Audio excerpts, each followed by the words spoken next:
This week in a conversation, I have the privilege to welcome out of Birmingham, England, fantasy writer Ryan O'Hara.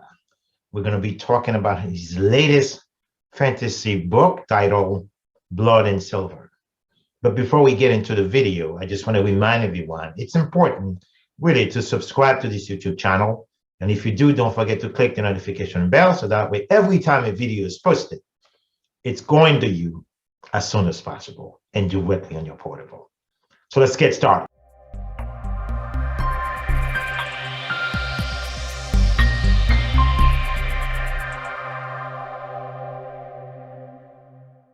Again, my name is Ardain Isma, and I'm here this afternoon with a compelling fantasy author. His name is Ryan O'Hara. He's joining me from Birmingham, England. So Ryan, welcome to the conversation. Thanks for having me. Okay, so to begin with, Ryan, would you please tell the viewers of CSMS Magazine who is Ryan O'Hara? Well, I'm an independent author from the UK. I've been writing for about 5 years now. And I mainly specialize in the dark fantasy area of literature. So I can see that. Pretty dark though. So the story we're going to be focused on this afternoon is Blood and Silver, which is your latest novel. And pretty dark, by the way. If I just want to read the first couple of things here. The title of the book, of course, is Blood and Silver. It's a story which began, I would say, formally 600 years later, after a horrible thing happened. It says 600 years before the main plot, Ravenna Roman comes under attack by Roman legionnaires, and despite killing many, she's killed, dismembered, and separated across the world. That's pretty horrific, though, for an entry.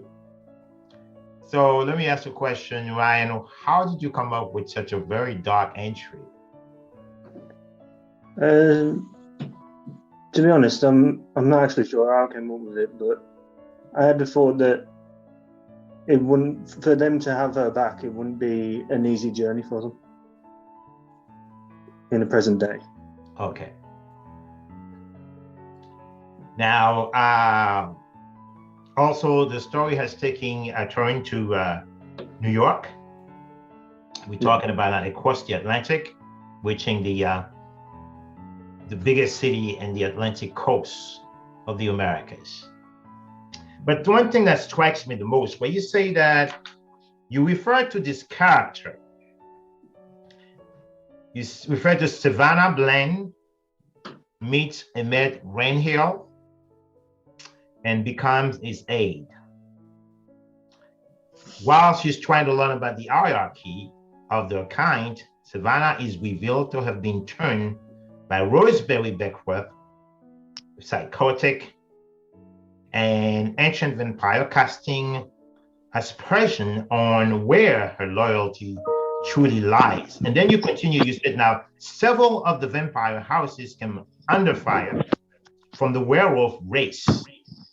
The leader was Vilkas, somehow having survived an assassination attempt during the previous war, now bringing an army against the vampires. Could you please describe what was the previous war about?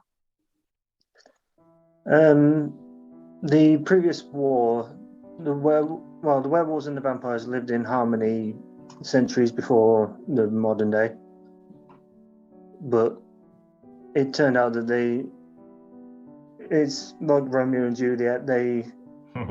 One of each race fell in love, and it went from there.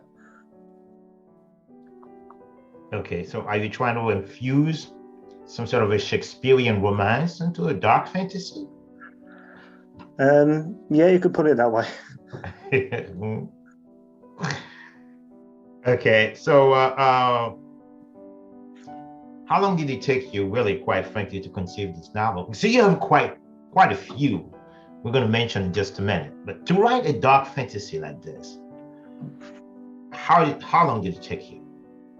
To be honest, I've been working on this series alongside my other one, so I've been working on it for about 5 years now. 12 years? And I only just got around to writing it over the last year or so. You have Darkness Falls, part 1, and then Blood and Fire, which is part 2, and then The Blackest into part 3. And then I believe that this series ends here and with part 3, because you never mentioned any other part also from this one. The series with Darkness Falls, Blackest Night, and Blood and Fire, it belongs to a different series altogether, which is I'm going to be carrying on starting this, next year. Okay. So in other words, a reader, one of your fans would expect to read part 4 next year, this particular series. Part 4, which will be coming out next year, picks up about 2 to 3 years from where The Blackest Night ended. Okay. So it is part 4, but it's also a new storyline going through the next few books. Okay, and then you do have another series which is it's called Otherworld, and you also have Heroes and Villains. Yeah, those 2 books are actually the same literary universe as the trilogy you mentioned a few minutes ago. They tie into the 2nd and 3rd books of that trilogy. Okay. So you have also another series called the Ravenstone Saga. Yeah. And then you have The Falling Arises, believe, and that's particular series. And then you have The Coldest Heart also. Yeah, the final part of that trilogy, the last Black Form, will be coming out next year as well, hopefully. Okay. So listen, how do you where do you find the strength and also and the intellectual savvy to write a and different part of series, at the same time? To be honest, a lot of notes, to be honest. But once I've written one book, if I'm going to be focusing on a different series afterwards, I tend to take about a month break and then come to the new one fresh after looking at what's come before it. So you write pretty, just like a full-time writer at this point. Yeah. Okay. So let me ask you this: how did you come to be so fascinated about dark fantasy? I think it's mainly because dark fantasy touches on topics that young adult and other genres don't touch on, and it actually helps people overcome issues that other genres wouldn't. Okay. So do you have encouraging feedback from readers since the beginning? Because the first one would be The Darkest Falls. Would it be your first book as a fantasy author? Yeah, Darkness Falls was my first one, and to be honest, I've only started having major feedback over the last couple of months or so with the new one that's come out. But I found a lot of people are going back and looking over other books I've done as well. So, is it because now they're discovering you, huh? Yeah, I think it's the whole he's written this, so what else is out there for as well? So is it fair to say that Blood and Silver has some sort of a historical undertone in it too?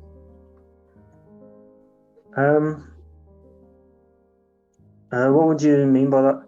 Meaning, in other words, because you begin by 600 years after the main plot. So I'm thinking, there has to be, just like when you write historical fiction, so dates are important. Yeah, the event that opens Blood and Silver happened around the time of the Roman Empire being at its full strength. So right. So easily I can say that if someday you were to decide to become a multi-genre author, would historical fiction would be, next to dark fantasy? To be honest, I have another series called The Six Kingdoms, which is dark fantasy, but it mixes a lot of the historical pantheons into it as well. You know what, Ryan, you are not the first fantasy writer to tell me that. They always seem to develop some sort of a back, I would say something that remains dormant. In other words, something someday that they would still need to fall back on a fantasy if they get tired of writing fantasy. Is that how you feel also? I think I think you are right. I think if I was to move out of dark fantasy, I would most likely move into the historical fantasy era of it, because history has given us a lot to work with. So it would be interesting to delve into it and see what came out. So growing up in England, did you have like a specific fantasy writer who influenced you? I wouldn't say there was a British one, but there have been a lot of authors who have inspired me over the years. Yeah. Okay. So when do you? I mean, you started writing at a very young age, Ryan? I was about 25 when I started. So. Okay. Did you have some encouragement, let's say from childhood friends or relatives, loved ones, encourage you? The encouragement has come more from friends I've made over places like Twitter and Instagram and things like that. Okay. My family didn't really take an interest in it, so. Okay. I remember I had a good friend of mine, Peter Shantero from Liverpool, England. We had a conversation before, and he told me that he didn't have most of his writers' friends come from the social media, but because of COVID. So post-COVID, he's made a promise to search wherever they are, and he's neck of the herd, I would say, to get those writers so they can sit together and build such an empire of fantasy writing in Liverpool. Do you have that also post-COVID, I would say? I've been meaning to try and travel to visit authors that I've met during COVID on social media. Okay. So I would say now, beside writing, because it's something I always do when I have a writer in the conversation, because of the purpose of time, we've been wasting a lot of time talking, trying to fix the audio. But listen, if I were to ask you, okay, because I know as writers, we read a lot. We also write a lot. Yeah. I think I've got as many books as you have at the minute. Really? Okay. Yeah. Now, Ryan, who you would consider as your preferred author? It doesn't have to be British now. As in, who would be my favorite author? Yeah, your favorite one. To be honest, I'd have to say it was a tie. To be honest, it'd be between Tolkien or Gaiman. Really? So you don't really have a specific preferred one, but you say it's a draw. You say it's a tie. Yeah. Between these two. Okay, these are the ones who really influence you the most. Are they fantasy writers or? Well, one is J.R. Tolkien, the other is Neil Gaiman. Okay. So yeah, they are two of the most influential writers on my work. Another question I want to ask you: most fantasy writers also tend to develop a passion for screenplay, or another word, script writing for feature films, I would say. Have you ever had such a passion too? To be honest, script writing has never really interested me. I'm more focused on prose than anything else. Okay. Okay. So I always ask my British friends when every time I have them in the conversation, and put it quite often too. I have them this specific question because I know in Britain they love soccer, as which is my favorite sport too. I love watching soccer. Are you the same kind of people with such a passion for soccer? I'd say as a whole, the British show interest in football, but I've never been a sports fanatic Person? myself. No. Okay. Well, how about music though? Yeah, music is something that influences me a lot as well. If I'm Okay. not very, if I'm not very, yeah, I'll try again. If I'm not reading a book, you can find me listening to music somewhere. Okay. So that's good. But what about, cooking? Uh, yeah, cooking helps soothe me. To be honest, it's one of the things that if I'm having a bad day, it helps me get unwind a little bit. If you're having a bad day. Yeah. Okay. So let's get back again to Blood and Silver. So just released, by the way, and you in full marketing campaign right now, this book, right? Yeah. Okay. So how is the response has been so far? The response has been pretty good actually. I've been seeing sales mostly every day since the release, so it's been pretty good. That's interesting. So your writing resonates. When Yeah. people are coming and buying it, that resonates. Now, do you also have because I know most writers, they do have their own little niche of pool of fans, who just can't get enough of them. Because you've been writing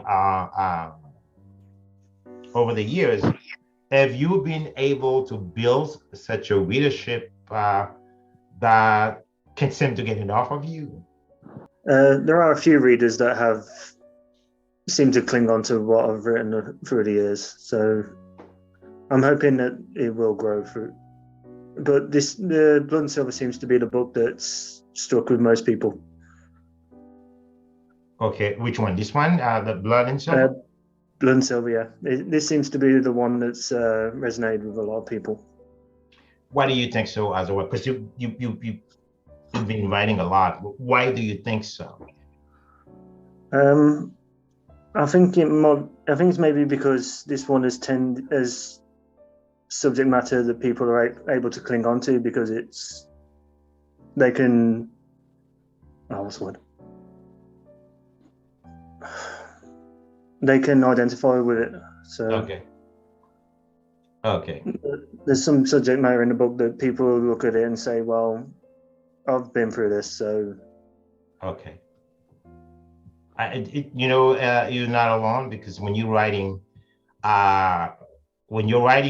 is so close to ordinary people and what they face every day, and we're living in such a cruel world, you can say, so people can easily resonate to your writing, even if it's a dark fantasy. My last question for you, Ryan, if there's a lesson, because as a seasoned writer as you are, if there's a lesson you would want to give to someone like you who would want to embark upon a journey to become a dark fantasy writer, what lesson would you give that person? Tell them that no matter what genre you're writing in, whether it's dark fantasy or romance or whichever genre you pick, there is always an audience out there. So never give up on writing what you want to write because somebody out there will fall in love with it. Beautiful, beautiful. One last thing just before you go.